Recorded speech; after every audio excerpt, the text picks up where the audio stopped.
Hi, I'm Oral Scott, the Division Chief for the Anchorage Fire Department's maintenance shop. Today we're going to talk about the temperature that we're having outside. It's considerably below zero.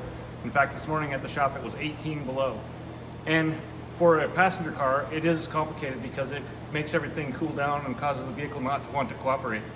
But what it does for a fire apparatus is this thing has 750 gallons of water in a large tank, and then it's pushed down into some smaller plumbing and piping.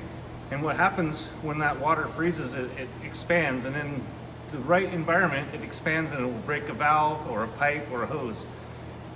So the department has a policy we change our operating characteristics when the temperature gets into the environments we are right now. So for example, below zero, we cancel training that is happening, so we're not just arbitrarily having trucks outside being used for situations that we aren't going to save a life or property with. So if there's a fire, the truck goes and it works, but we don't expose it to that, because as the temperature soaks into it at this extreme, it takes a while for it to get back to a condition that's not frozen. So if you set outside and train for an hour and then pull in the station and warm up for 10 minutes, then have to go to the next call, it just compounds, the cold compounds, and the farther below zero like it is now, it takes a long time for it to overcome. We've had in the last few weeks several instances where we've had things like valves and gauges that had a small piping system in them, and the water froze, expanded, and broke a component. So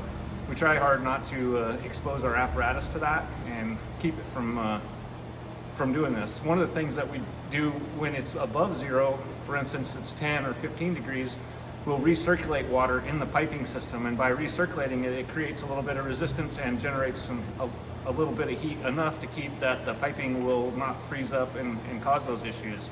So it is still not great to be outside at 20 degrees, but we can overcome it much easier than we can at 20 below. So with that, I mean, the shop has plenty of backed up work from this just being cold outside, not even talking about use, just the cold itself. Thanks for stopping by the shop.